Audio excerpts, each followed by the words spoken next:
एक cellular jail तो अंग्रेजों ने बनाया था अंडमान निकोबार द्वीप समूह के अंदर, द्वीप के अंदर, समुद्र के बीच में भारतीय क्रांतिकारियों को यातना देने के लिए, सजा देने के लिए। और सजा इतनी भयंकर कि उस सजा को जो देख ले, जो सुन ले, जो जान ले, उसकी रूह काँप जाए।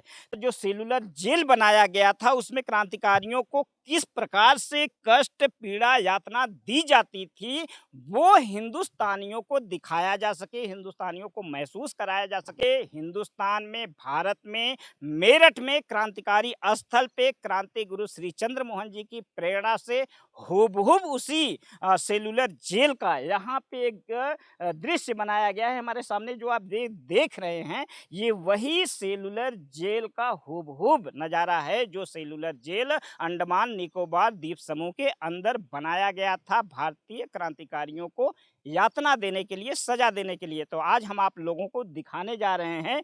तो आइए हम लेकर चलते हैं कि ये जो सेल्युलर जेल बनाया गया है हिंदुस्तान में, मेरठ में, क्रांतिकारी स्थल पे, आखिरकार इस जेल के अंदर, सेल्युलर जेल के अंदर जो अंग्रेज थे वो हिंदुस्तानी क्रांतिकारियों के साथ किस प्रकार का बर्ताव करते थे। आप लोगों को सेल्युलर जेल की और जेल के अंदर अंग्रेज अधिकारियों के द्वारा जो हमारे क्रांतिकारियों को जो कष्ट, जो पीड़ा, जो यातना, जो सजा दी जाती थी, उन सभी की झांकी यहाँ पे बनाया गया है। तो हम चाहते हैं थोड़ा इधर से आप आए और दिखाएं इस सेल्युलर जेल को, जो शायद हमारे हिंदुस्तान में जितने भी हिंदुस्तानी हैं, जितने भी भारतीय हैं, वो सभी क्रांतिकारियों के उस दर्द, उस यातना को देख पाएँ, समझ पाएँ, जान पाएँ। इसीलिए क्रांति गुरु श्री चंद्र मोहन जी की प्रेरणा से ये सेल्युलर जेल का निर्माण कराया गया है अपने हिंदुस्तान के अंदर, मेरठ में। जैसा कि आप देख सकते हैं, अगर हम छत पे आपको दिखाएं तो ये छत पे लामटेम रखा गया है। ये लामटेम जब उस जमाने में बिजली नहीं था तो उस जेल के अंदर इसी प्रकार के रोशनी के लिए लामटेम लगाए गए थे।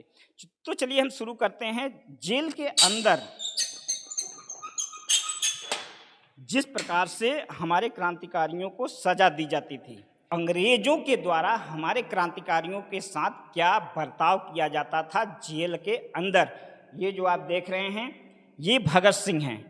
और ये भगत सिंह को जंजीरों से, ये देखिए, ये जंजीरों से उन्हें बांधा गया है। पूरा गले में भी जंजीर है, हाथों में भी जंजीर है। और ये भगत सिंह को जहाँ लिटाया गया है ये बर्फ़ की सिल्ली है।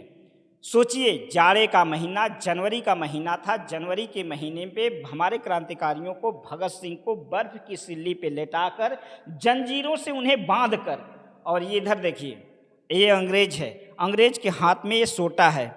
और क्रांतिकारी, जनवरी का महीना हो, बर्फ़ की सिल्ली हो, और बर्फ़ के सिल्ली पे जंजीरों से बांधकर उस सिल्ली पर लिटाकर चमड़े के कोड़े से हमारे क्रांतिकारियों को पीटा जाता था। और तो और ये देखिए, जब उनके शरीर पर घाव हो जाता था तब इस घाव पे नमक और मिर्च का लेप लगाया जाता था।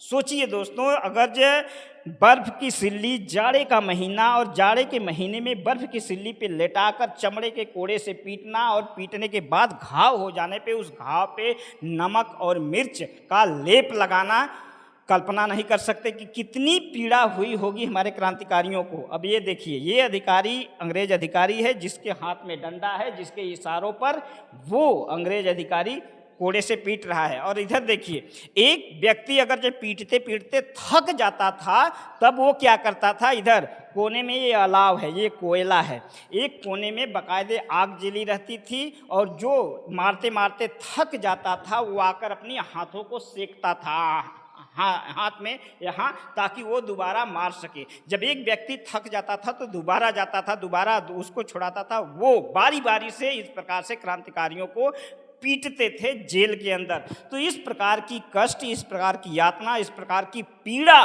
जो क्रांतिकारियों को दी जाती थी, उसे हिंदुस्तानियों को दिखाया जा सके, इसीलिए हमारे हिंदुस्तान में, यहाँ भारत में, मेरठ के अंदर क्रांतिकारी पार्क में इस प्रकार के सेल्युलर जेल का निर्माण करा करके क्रांति गुरु श्री चंद्र मोहन जी की प्रेरणा से लोगों को क्रांतिकारियों के दर्द, यातना, उनकी कष्ट, उनकी पीड़ा को महसूस कराने के लिए ये सब दृश्य बनाया गया है। तो